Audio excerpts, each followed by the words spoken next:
Cerita diawali dengan memperlihatkan wahana hiburan malam khusus orang dewasa, di mana sudah tak ada lagi yang namanya kurung manuk, omak banyu, motor edan, aromanis, kulu besuk, dan aneka hiburan pada umumnya. Melainkan semua permainan sudah berbau ekstrim, termasuk yang paling populer yaitu Devil Flight atau roller coaster jurig, di mana hanya orang-orang beradrenalin tinggilah yang bisa menikmati wahana semacam ini.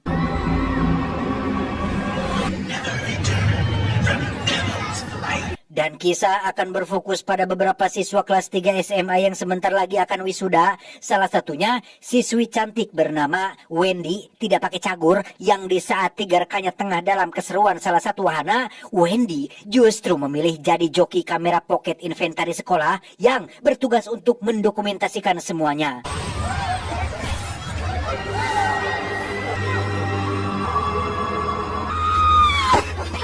Dia bernama Jason yang merupakan pacarnya Wendy, dan dua sejoli ini adalah Kevin dan Carrie yang meskipun sedang didampingi sang kekasih, Kevin masih saja bertingkah tengil dengan memotret zona terlarang salah satu siswi di sana yang karena ketengilannya itu, Kevin terancam akan digugat putus oleh si Carrie ini. I am so sorry. Now, that's other, that'll sell some earbuds. Tak hanya mereka berempat saja, di sana juga ada siswi lain seperti si kembar yang selalu berpenampilan seksi, Lewis si gerengseng dan paling banyak bacot. Bahkan ada di antaranya yang bela-belaan datang tanpa izin orang tua, yaitu Julie, yang tak lain adalah adik kandung sekaligus adik kelas Wendy sendiri, sehingga ia merasa perlu untuk mendokumentasikan keberadaannya juga.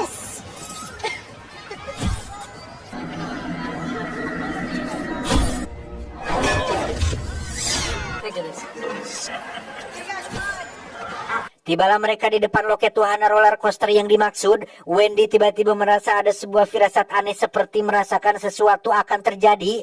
Mengetahui hal itu, Jason lantas berusaha menenangkan Wendy bahwa yang ia rasakan saat ini hanyalah efek dari perasaan takut yang berlebihan. Di mana sejatinya, Wendy adalah orang yang memang parnoan terhadap hal-hal berbau ekstrim.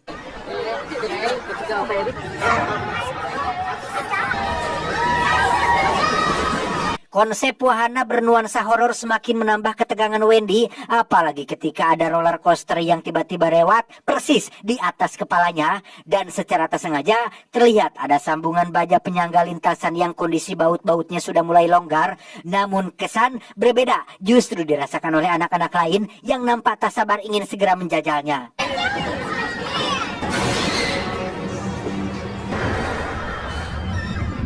Melihat ekspresi kepanikan Wendy, dua rekannya bernama Ian dan Erin pun mencoba menjelaskan sebuah teori fisika bahwa pada dasarnya roller coaster adalah sebuah wahana yang dihasilkan dari perubahan energi potensial menjadi energi kinetik, di mana kemungkinan kecelakaan pada wahana ini bisa disebut amat sangat kecil. Namun penjelasan itu tak cukup membuat Wendy tenang sehingga ia memutuskan untuk duduk di kursi belakang.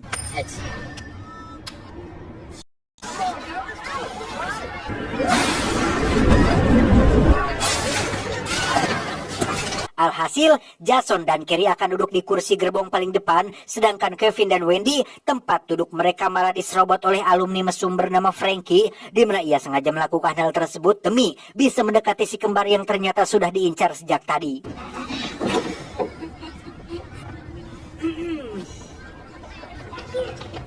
Wendy dan Kevin akhirnya duduk di kursi gerbong paling belakang yang ada bekas permen karetnya, di mana petugas wahana menjelaskan bahwa setiap pengunjung yang naik dilarang membawa segala benda elektronik termasuk kamera. Sementara untuk Lewis, dia masih kusak-kusak dengan sabuk pengaman yang ujung-ujung macet, di mana hal itu ternyata disebabkan oleh sistem hidrolik yang mengalami kebocoran. Namun karena tak ada yang menyadarinya, petugas pun langsung menjalankan mesin itu saat itu juga. Here you go.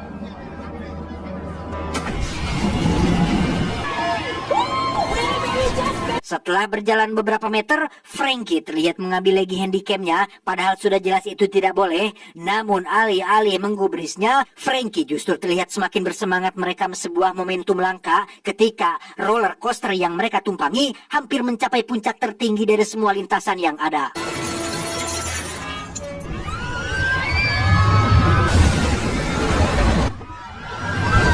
Di tengah histeria para penumpang roller coaster yang meluncur dengan sangat cepat, sekilas terlihat ekspresi wajah Wendy yang sangat ketakutan, di mana mereka sama sekali tidak tahu menahu soal kondisi selang hidrolik tadi, yang semakin cepat roller coasternya melaju, maka akan semakin banyak pelumas yang terbuang, dan jika pelumasnya habis, maka daya tahan untuk mengunci setiap tempat duduk mereka akan semakin lemah.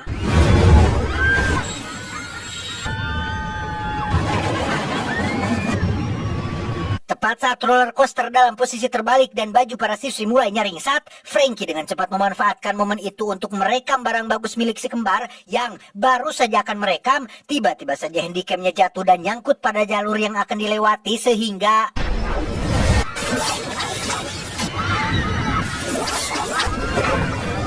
akibat getaran keras yang ditimbulkan, satu persatu kunci pengaman kursi terbuka dengan sendirinya, disusul dengan roda yang mulai caroplok, termasuk besi penyambung antar gerbong yang ikut-ikutan terlepas. Di mana hal tersebut membuat mereka rapluk berjatuhan dari ketinggian dan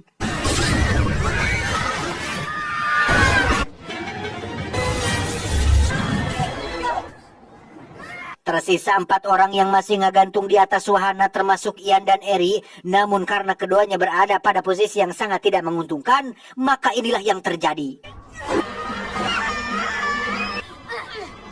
Tepat saat gerbong masih dalam posisi terbalik, Kevin dan Wendy berusaha bertahan supaya tidak ikut-ikutan jatuh. Dan berkat Kevin yang mengoyak-oyakan tempat duduknya, akhirnya roller coaster kembali melaju. Namun kali ini arahnya mundur sehingga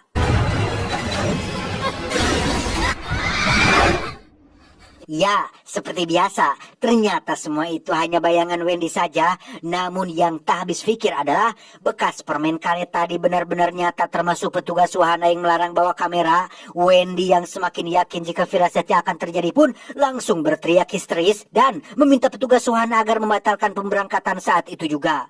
Don't push the button! Don't push the button! Let me out!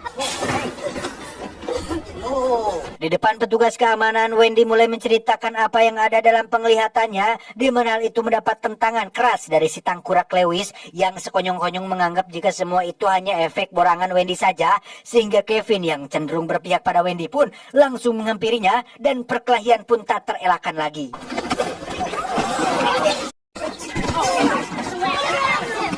Alhasil, mereka pun dikeluarkan dari wahana secara paksa, sedangkan Jason dan kelompoknya memilih untuk tetap melanjutkan perjalanan, meski Wendy masih sempat mengingatkan karena tak rela jika hal tak diharapkan justru menimpa kekasihnya tersebut. Dan tatkala Wendy CS baru beranjak keluar beberapa langkah saja, tiba-tiba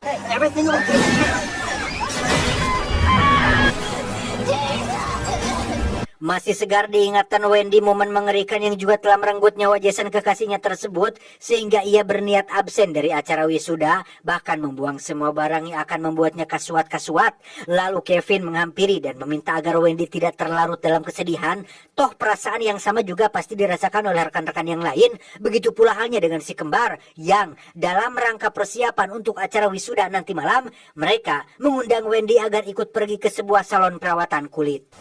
So we're ready for graduation tonight? I already have your number. Satu hal penting yang sebenarnya ingin Kevin sampaikan di sini adalah soal info peristiwa penerbangan 180 yang baru saja ia dapatkan, di mana kejadiannya berawal dari sebuah firasat seseorang yang punya kelebihan seperti Wendy. Intinya, Kevin merasa khawatir jika apa yang kemudian dialami oleh para penyintas pada peristiwa tersebut juga dialami oleh mereka setelah kejadian kemarin. Sayangnya, harapan itu tidak ditanggapi Wendy yang justru memilih pergi. Oh, Wendy! Hey! Beralih ke salon yang tadi disebutkan, si kembar nampak jengkel dengan kebiasaan lamban dari si pemilik salon. Alih-alih memberi pelayanan cepat, ini mah malah teteleponan di luar dengan menjadikan sebotol krim skincare sebagai ganjal pintu supaya tidak terkunci. Sementara mereka terpaksa harus menyalakan musik sendiri, buka baju sendiri, bahkan mengoperasikan mesin sauna pun mereka lakukan sendiri.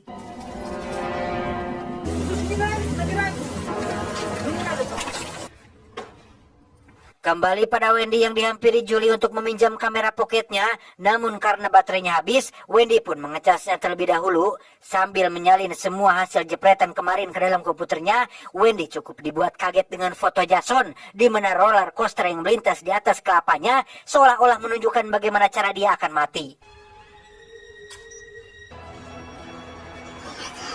Karena penasaran, Wendy lantas mengklik foto-foto lainnya. Terlihat jelas ada efek cahaya berwarna merah menyala dan sepintas seperti api yang sedang ngalentab si kembar. Di mana hal itu ternyata sebuah kila-kila buruk bagi mereka yang di saat bersamaan ada tetesan air dari minuman dingin yang kemudian menyebabkan mesin pengatur suhu mengalami konslet sehingga suhu ruangan termasuk kotak sauna pun memanas dengan sangat cepat.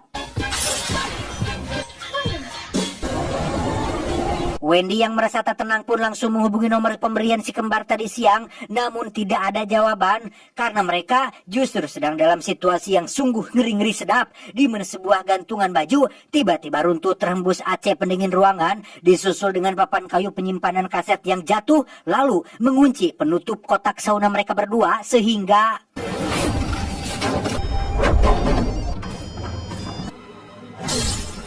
sejalan dengan lampu belajar Wendy yang tiba-tiba meletus, kita juga diperlihatkan pada krim pengganjal pintu salon yang ternyata sudah meletus lebih dulu, sehingga ketika si kembar benar-benar sedang kritis dan sangat membutuhkan pertolongan, si pemilik salon justru malah terjebak di luar karena ternyata semua pintu salonnya sudah terkunci dari dalam.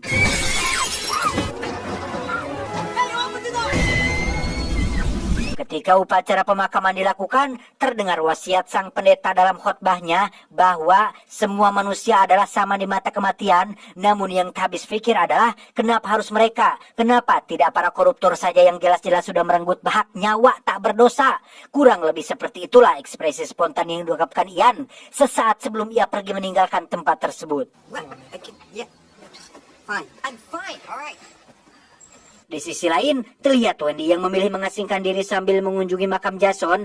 Ia akhirnya mau angkat bicara kepada Kevin terkait hal-hal janggal yang sudah lama ia pendam, seperti garis aneh pada foto terakhir Abraham Lincoln, penampakan bayangan pesawat misterius di atas gedung WTC, termasuk kode angka 180 pada peristiwa 6 tahun lalu, di mana Wendy sudah lebih dulu mengetahui semua itu sebelum Kevin. Bahkan dari situlah sebenarnya awal Wendy menjadi paranoid. Di mobil, mereka kembali membahas tentang peristiwa 180. Wendy menganggap jika mungkin saat ini kematian sedang mengejar mereka, dan bisa saja kali ini sesuai urutan foto yang Wendy jepret saat di wahana, yang karena terlalu fokus ngobrol, Kevin hampir saja menyebabkan sebuah insiden kecelakaan tak terduga. Tiba di depan sebuah restoran, sejenak Kevin menghentikan mobilnya di jalur antrian untuk memesan makanan, yang di saat mereka mulai curiga jika urutan kematian berikutnya adalah Frankie, ada sebuah truk sampah yang kehilangan kendali dan mengakibatkan mobil Kevin terjebak, sementara dari sebelah tongo nampak sebuah truk semi-trailer tanpa supir yang nyolotok ke arah Kevin dan Wendy berada, sehingga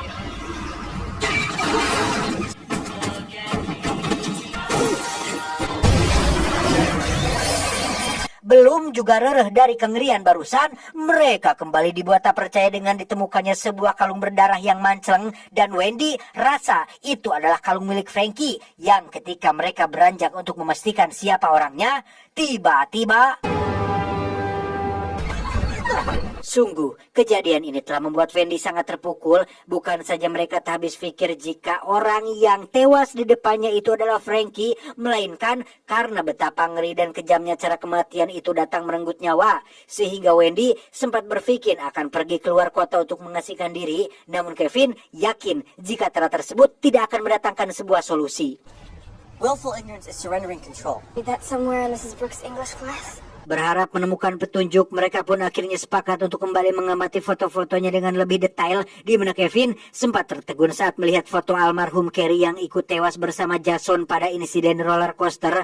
Namun ia kembali curing hak saat melihat curungan poek hasil jepretan usilnya waktu itu, dan nampak jelas pamatuk si Frankie di depan sebuah kipas, yang mana hal itu langsung mengingatkan Wendy akan bagaimana caranya Frankie menemui ajalnya. Come back to Lois.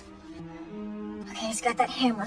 The weight looks like it's coming down. Mengingat ada beberapa clue atau petunjuk aneh pada foto Lewis, mereka pun segera bergegas menemuinya di sebuah tempat fitness, yang di situ Wendy merasa bahwa beberapa properti pajangannya mirip seperti pada foto tersebut, seperti boneka beruang, dua bilah bedug besar, termasuk orang-orang yang sedang pamer otot. Namun sekeras apapun Kevin memperingatkan, si tangkurak Lewis ini justru menganggap jika semua ini hanyalah sekedar omong kosong belaka.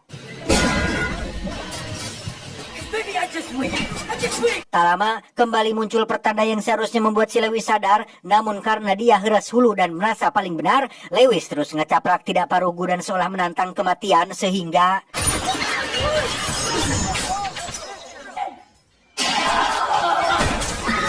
Timbul perasaan bersalah dalam benak Wendy karena upaya yang ia lakukan sejauh ini telah gagal menyelamatkan rekan-rekannya dari kematian. Dan karena tak ingin hal yang sama juga dialami oleh pasangan Ian dan Erin, maka Wendy dan Kevin lengas mendatangi sebuah toko bangunan yang merupakan tempat biasa mereka bekerja. Hi!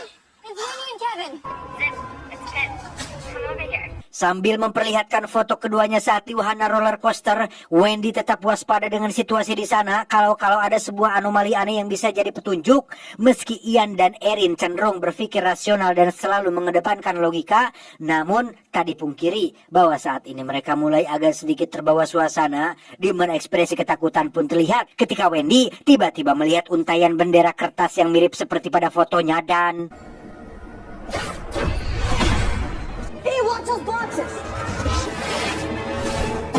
Terlepas dari itu, Ian masih berusaha menyangkal firasat Wendy soal urutan kematian yang menurutnya tidak manuk akal. Padahal ancaman kematian itu sendiri justru dipicu oleh hal-hal sederhana yang tak disadari, seperti sebuah dus kecil yang nyaris jatuh karena tersenggol mesin si Ian, disusul dengan seutas rantai anjing yang membuatnya terulur dan menghidupkan mesin lain yang karena getarannya dus tadi pun jatuh menimpa pedal gas mesinnya sehingga... You don't want to eat this cake.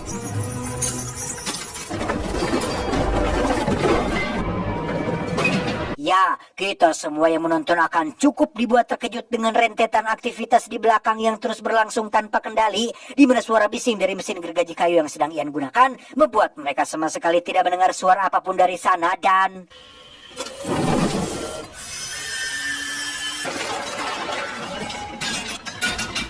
Sementara Ian tetap berargumen jika kematian itu akan datang sesuai konsep logikanya, Wendy dan Kevin justru memilih diam karena tak baik juga jika terus dilawan.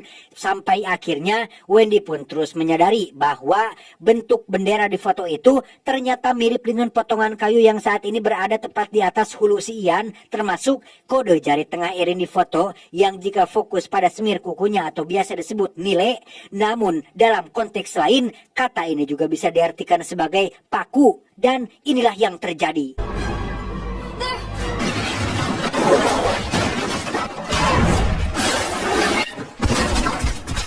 Buntut dari kejadian ini, Kevin dan Wendy sempat diinterogasi selama berjam-jam oleh pihak kepolisian, di mana itu ternyata dilakukan atas laporan dari si Ian, yang padahal jika dilihat dari urutannya, justru dialah yang harus mati sebelum Erin, sehingga dengan ini bisa ditarik kesimpulan bahwa masih ada kemungkinan bagi Wendy dan Kevin untuk bisa tetap hidup, selagi mereka bisa menemukan petunjuk untuk mencurangi rancangan kematiannya.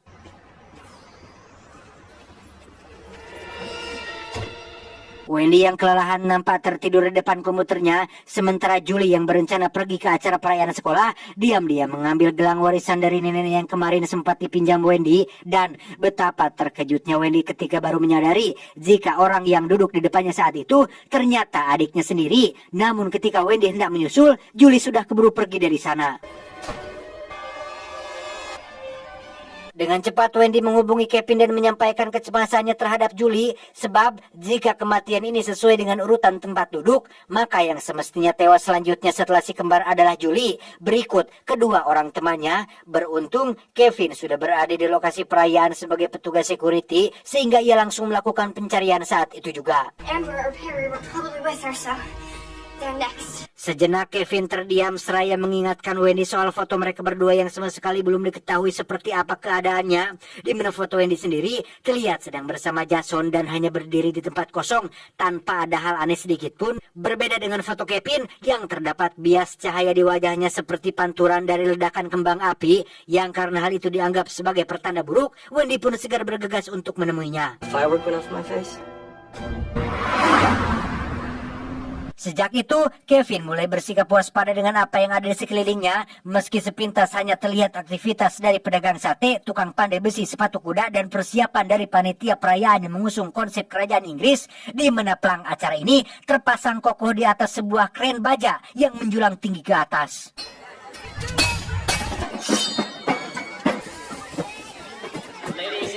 Acara perayaan pun dimulai. Wendy nampak sudah tiba di lokasi dan langsung mencari keberadaan Julie. Begitu pula dengan Kevin yang setelah udar-ider cukup lama, akhirnya ia berhasil melihat Julie dari kejauhan dan memutuskan untuk membuntutinya.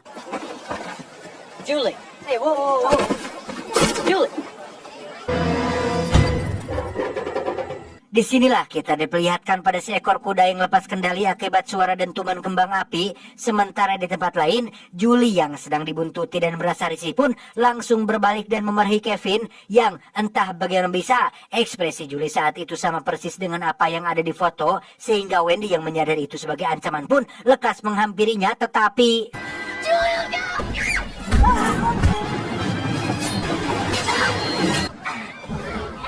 Beruntung Kevin dengan sigap merebut pisau seorang prajurit dan berhasil memotong tali tampang kudanya. Namun ketika suara dentuman itu meletus lagi, tiba-tiba... Ya, si kuda yang sejatinya sudah dicangcang pada tiang pun seketika ngerenyag, sekaligus mengempaskan tiang bendera dan menewaskan teman Julie yang saat di wahana roller coaster duduk bersebelahan tepat langsung dengannya. Kevin yang merasa jika dirinya sedang ditunggu giliran kematian pun langsung ngebecir mencari tempat aman tanpa sadar jika si kuda tiba-tiba menukir tubuhnya hingga terhempas ke dalam jongkok pedagang sate dan... Tak diduga, Ian juga ikut hadir dalam acara tersebut. Namun entah kenapa, Wendy tiba-tiba merasa jika kedatangan Ian kali ini ada kaitannya dengan tulisan kaos wisuda yang Wendy pakai di foto tadi, yang mana tulisan itu merupakan kepanjangan dari nama si Ian itu sendiri, sehingga Wendy merasa jika si Ian inilah yang akan jadi penyebab kematiannya. What? You have a vision? Karena merasa telah lolos dari urutan kematian, Ian dengan terang-terangan menuduh Wendy lah yang jadi penyebab atas kematian Erin waktu itu, di mana kematian tragis justru dialami oleh si Ian yang tertimpa pelang acara perayaan dan...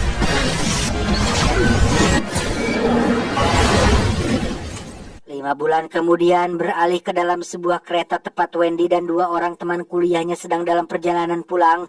Sejenak ia diperdengarkan pada lirik sebuah lagu yang dibawakan seorang pengamen, di mana Wendy tiba-tiba merasakan sesuatu yang lama tidak ia rasakan, yaitu sebuah firasat buruk yang akan terjadi di dalam kereta ini. Selain nomor gerbong yang jika dilihat dari balik cermin angkanya berubah jadi 180, Wendy semakin dibuat gemetar dengan beberapa tempelan iklan di dinding kereta yang semuanya mengingatkan dia pada rentetan tragedi kematian saat masih SMA dulu, di mana semua itu semakin memperkuat dugaan Wendy jika yang ada di dalam firasatnya saat ini benar-benar akan terjadi.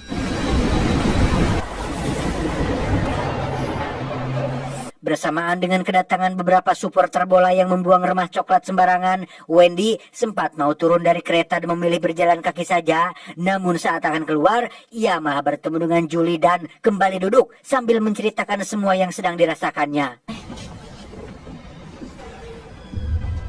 Dan ya, sungguh di luar dugaan, di situ Wendy juga dipertemukan dengan sosok Kevin yang dibalik perasaan senang karena telah bertemu dengan mereka, Wendy malah merasa jika firasat buruk itu terasa semakin kuat, yang hal itu dibuktikan dengan seekor berit yang memakan remah coklat tadi secara tak sengaja membuat jalur keretanya koslet dan...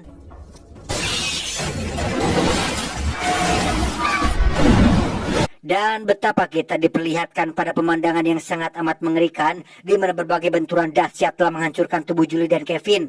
Intinya, tak ada yang selamat dari insiden maut ini kecuali Wendy, itu pun dalam kondisi tubuh penuh luka, serta kaki yang patah tak berdaya, yang ketika Wendy bermaksud untuk pergi, tiba-tiba... tamat, ending yang sangat mengusum hujankan.